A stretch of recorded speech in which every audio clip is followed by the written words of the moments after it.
Episode 6 begins at 1:15 in the afternoon in Sakura's classroom at Sakura School.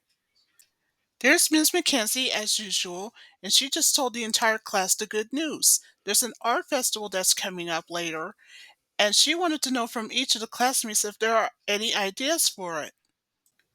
So the classmates were very amazed to hear the good news, and even Sakura, although she's surprised, wanted to know what are they going to do for the arts festival that's coming up.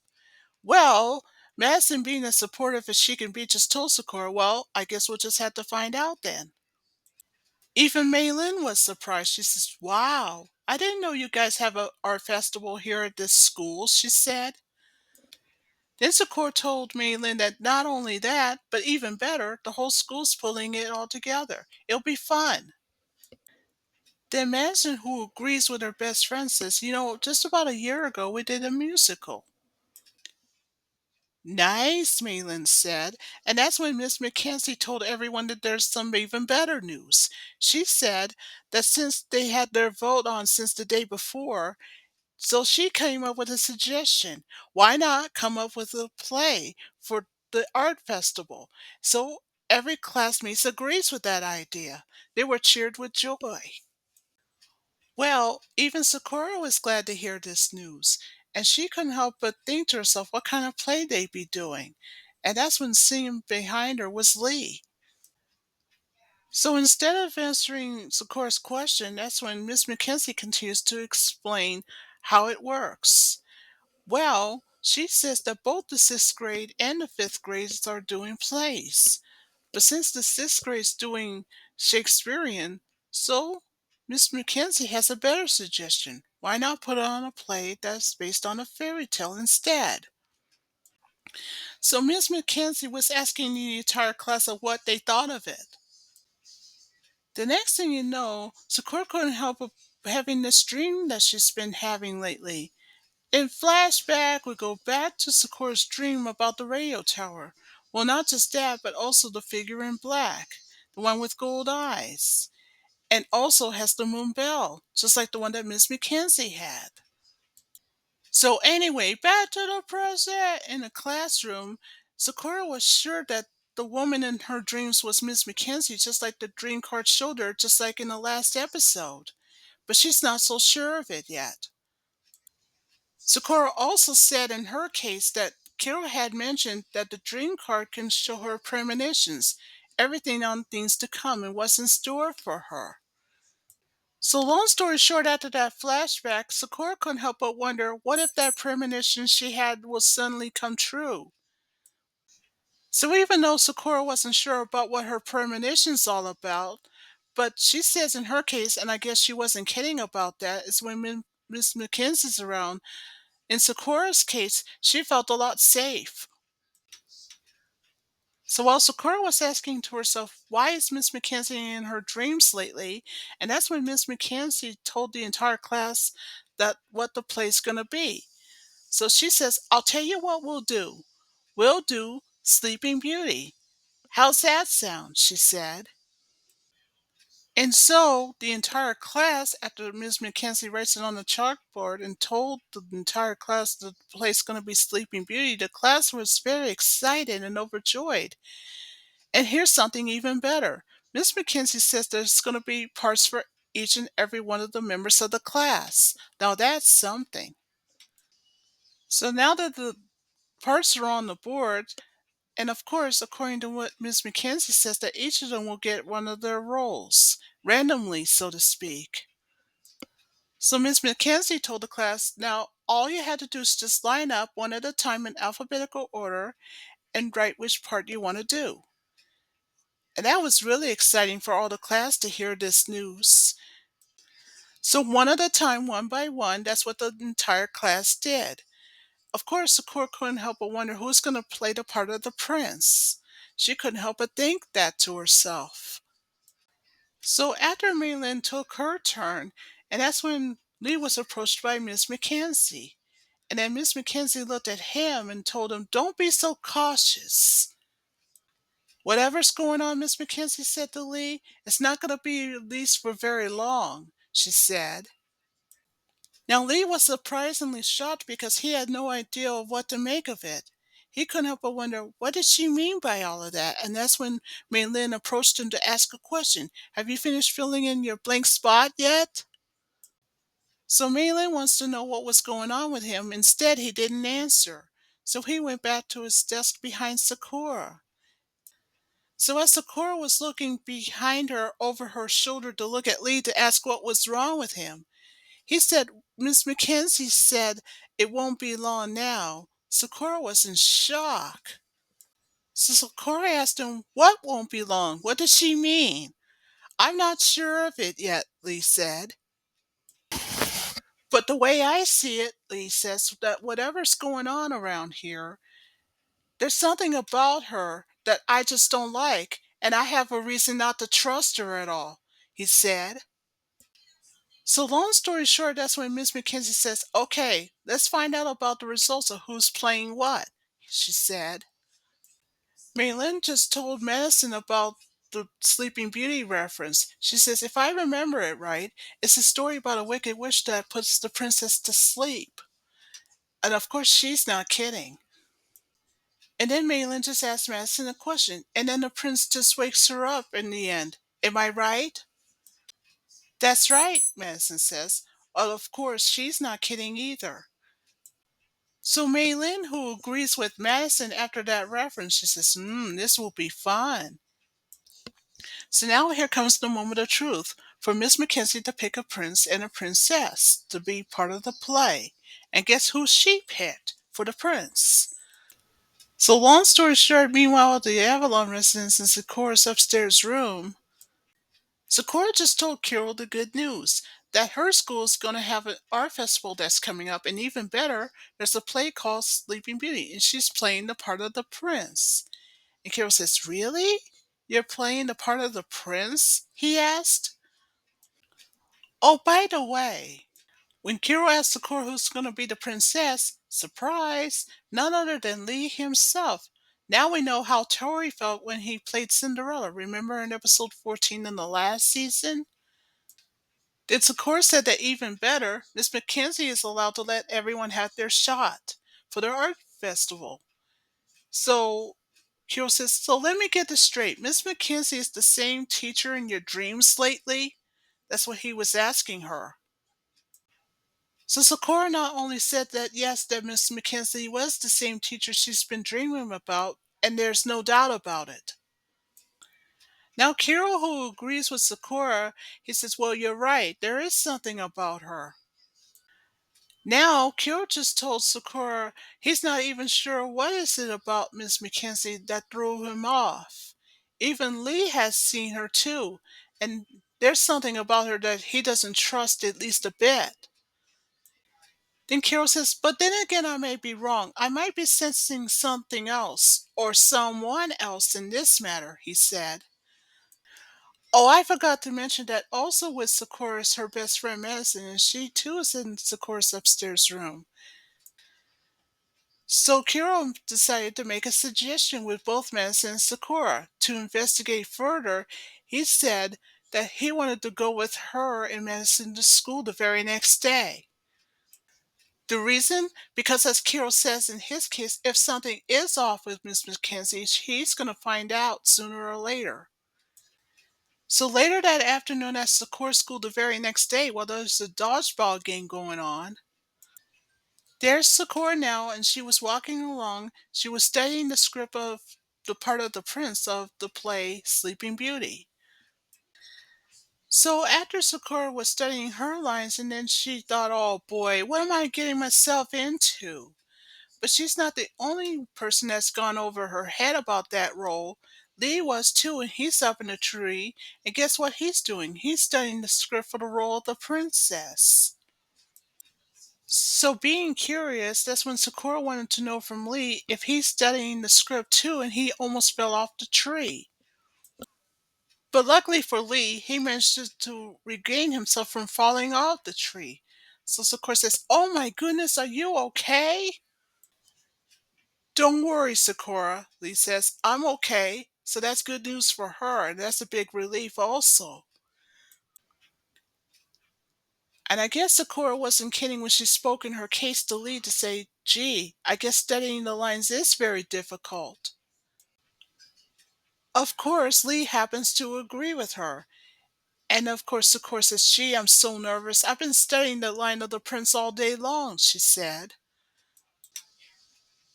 Now Sakura pleads her case with Lee to say that she's not so sure she should remember those lines or not, and neither did Lee.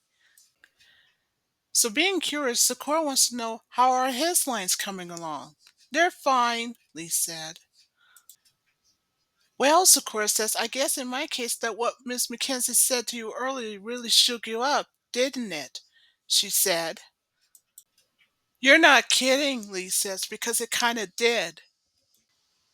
So why are you so worried about it? Sakura asked. Then Lee, according to what he says in his case, that Miss Mackenzie, of what he suspected, must have known something that they don't. Don't worry about it, Sakura says, because she says in her case that maybe Miss Mackenzie, since that's the case that she's been trying to help them in a way, she should be trusted. I don't think so, Lee says, because as he says in his case that there's no way, as Lee says, that Sakura doesn't know anything about her. So what do you say we both go back to class? Sakura said. So now that eventually Lee got off the tree, it's now almost 1 o'clock in the afternoon. So there's Lee and Sakura, each have their script in their hands, and as both her and Lee are walking back to class with Miss Mackenzie, she thought it would be a good idea if she and Lee can rehearse their lines together. So she asked Lee a question, and she says, I just had a suggestion. What if we can rehearse our lines together? I thought it'd be a good idea if we did so, she said. I figured it'd be a good idea also since we're all in the same scene together, Sakura says. But then had a second thought, and then she says, but then again, you're maybe too busy for that. So when are we going to rehearse? He said. I mean, you do have a point. It's better than me getting embarrassed on stage, he said. And so after Lee had left, that's when Sakura ran to catch up with him and told him that it's a splendid idea. So Sakura made a suggestion by asking this question. How about tomorrow morning, just before school? Are you sure you're up for this? Lee asked. But what they didn't know is that watching them from the upstairs window was Miss Mackenzie. So long story short, the next morning in Sakura's upstairs room at the Avalon residence is now 6 a.m.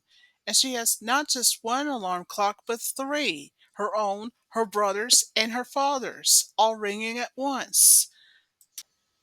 So long story short, after Sakura turned off all the alarm clocks, she sat up in bed.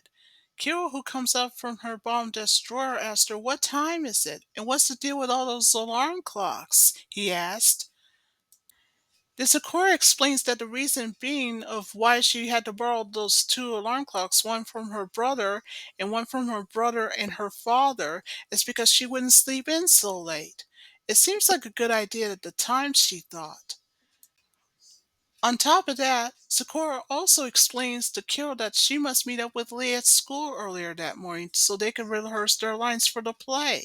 That's the reason why she made this deal with him. Then I guess Kiro wasn't kidding when he spoke in his case to say, you must have taken this play very seriously, are you? So Sakura not only agrees with Kiro, but she says, well, you know the saying, you just never know who was going to be in that audience. So long story short, after Sakura got dressed, she goes downstairs to the kitchen dining room to meet up with her brother Tori, and of course her father Aiden, and also Tori's father as well. So by the time that Sakura arrived in the dining room, she saw Tori there. And since she didn't have time to make her own lunch, she thought, why not make a big breakfast? So when Sakura heard that her brother's practice had been canceled, so he thought, why not make some breakfast for himself and his sister, which was a good idea. So after Tori has finished making breakfast for himself and his sister, which were pancakes by the way, she wanted to know, this is for me? That's what she was asking her brother. It sure is, Tori said. Gee, thanks, Sakura said. And so both Tori and Sakura ate breakfast together for the first time. So while Sakura was eating with her brother, she couldn't help but have this thought in her head. If Tori has gotten up early to be having breakfast with her. So although Tori was being curious by asking Sakura a question, remember that day when you had the flu? When you were sick at the time? Tori asked. Then all of a sudden, flashback, we go back to episode 4, just 2 episodes ago, when Sakura at the time was using the mirror card. And the reason why she's doing it is because it was at the time she was capturing the cloud card from outside. So back to the present in the dining room of the Avalon residence. That's when Sakura told her brother that she does remember that day. Then flashback back to episode 4, just 2 episodes ago, in Sakura's upstairs room of the Avalon residence. That's when Tori sensed that something was off with Sakura and realized that what he didn't realize is that Sakura he was talking to and just finished her soup earlier was a fake. So he suggested to go downstairs to make some more soup for her on his way downstairs. So when the fake Sakura asked about her medicine, and that's when Tori says you shouldn't be taking it because he suspected that she wasn't really sick. And that's when he should have realized all along that his real sister's up to something, but he couldn't figure out why. Then back to the present in the dining room. At first, Tori was going to say something to his sister or what he suspected all along. But then he had a second thought and said, "Forget it, never mind. It's not important. Just be careful, okay?" Tori says. "All right," Sakura says when she agrees with him. So after finishing her breakfast, that's when Sakura leaves her residence to hurry up to meet up with Lee at school. So that's what she did. So long story short, after Sakura had that thought of what if her brother might have suspected about the cards long after she did, and that's when she stopped by at the shrine on the way. Now remember, that's the exact same shrine that Miss Mackenzie's father works. It was right after, long story short, that's when Sakura says, "Nah, no way. There's no way that her brother's gonna suspect it otherwise." So, long story short, after that short flashback about that dream she had about Miss Mackenzie and the radio tower, she couldn't help but wonder what if her dream does come true one day? What was Miss Mackenzie trying to tell her? But then she suddenly brushes it off and then says to herself that she must hurry to get to school to meet up with Lee. And so that's what she did. But what Sakura didn't know is that the moment she left the shrine, something else was following her to school too. So meanwhile at Sakura's school, that's when Lee was the first to arrive, and then Sakura Lee shows up to meet up with Lee. And the first thing she did was to say good morning to him, and he said good morning back. Well, Sakura says when it's her turn to plead her case to say, "Looks like you're here, as usual. So what do you say since it's nice outside? Why don't we rehearse there?" "Good idea," Lee says. And he agreed that he would, and so that's what they both did. But still, neither Sakura nor Lee were aware that something else is also there. But they don't know anything about it, at least not yet. So before Sakura and Lee can head off outside, at first, Lee sensed something really, really weird. But at first, he wasn't sure of it, so he thinks nothing of it. So, at the schoolyard outside, Sakura and Lee went to rehearse their lines for the play the next day, which is Sleeping Beauty. Now remember, Sakura's the part of the prince, and Lee's the part of the princess. So each of them rehearsed their lines one at a time, and so far there wasn't a problem, or so that was the case.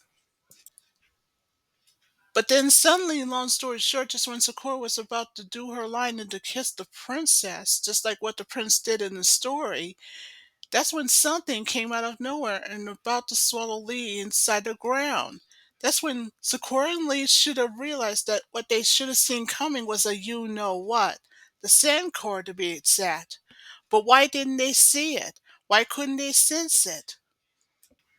So Lee knows what to do. He saves them both with a element of wind from one of the cards from his sword. Well, good news now that Lee and Sakura are safe thanks to Lee's rescue, so it's now up to Sakura. She did what she normally does, transfer the key into a staff, like she normally does. So she did. The next thing Sakura did was to use the flight card to get herself and Lee away from all the Sand's attacks. Well, good news for Sakura and Lee, they managed to avoid the Sand card's attack, but now here comes the bad news. The Sand card is continued to pursue them in every which way that they went. It seems that no matter where they are, there's just no escaping the Sand card. So finally, good news. Now that Sakura and Lee had managed to get high enough to get away from the Sand card's attack, that's when she was asking Lee, what is going on? Well, if I'm not mistaken, Lee says, it is definitely the Sand card. But there's no way I could sense it around here, Sakura says. I know that, Lee said. Because, as Lee says in his case, that he didn't sense it either. So now that both Lee and Sakura knew that it's the sand card, now here comes a bigger problem. How to seal the sand card before it swallows the entire school. But then the sand card attacks again, but this time it knocked Lee off the staff and he landed right into the sand whirlpool. Sakura wanted to rescue him, but Lee wouldn't allow it. He says, "Don't go near it, just stay back." Then Lee says, "Listen to me, I have a plan. Use the water card." But she's getting worried that the water will soak up all the water and it's not going to work. "Just trust me on this," Lee said. "It'll work." So long story short, Sakura follows Lee's suggestion and uses the water card to soak up all the sand. So now it's Lee's turn. And what was his plan? To use the freeze card to freeze it up. So thanks to the water and the freeze card, the sand card's now frozen in ice. So that's now up to Sakura to seal the sand card, in which she did. But who's going to get the card first, Lee or Sakura? Well, Sakura was going to have her 38th card on her list, but instead she gives it to Lee, makes it his 6th card instead. Then Lee has this puzzled look on his face and asked her why. We're supposed to be competing for them. "We were," Sakura says, "but now that we are working together, that means, in Sakura's case, that they are no longer rivals. That means they're finally working as a team." So Sakura felt that Lee should get the sand card instead of her. So yep, you've heard right. The sand card makes it Lee's 6th card on his list. So Lee said to Sakura after hearing it from her that they are a team. So he says, "Okay, now we're even." And Sakura nodded because she seems to agree with him.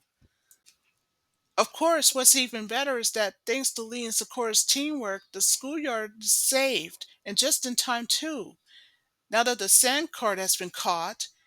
And what's even more better is that nobody else has even arrived yet. So Sakura told Lee, "Well, it's a good thing we caught the sand card when we did, just before school had even started. Because otherwise, even if everybody else had arrived, we've all would have been in trouble."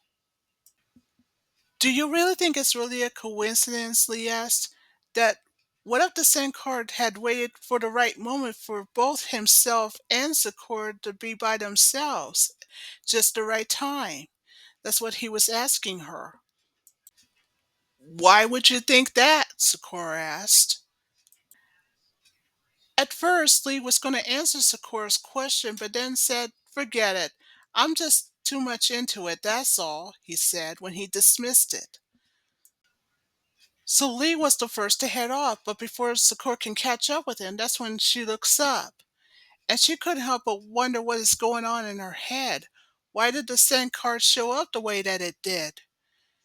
And now that both Sakura and Lee are no longer rivals, you know what this means. Well, now that Lee has 6 cards on his list, and Sakura still has 37 on her list. But what's to come next for Sakura? There's only one way to find out. But right now, what Sakura and Lee didn't know is that watching from upstairs is Miss Mackenzie. So you know what this also means. Sakura still has a lot of pieces of puzzle to be put together. And so that's the end of episode 6.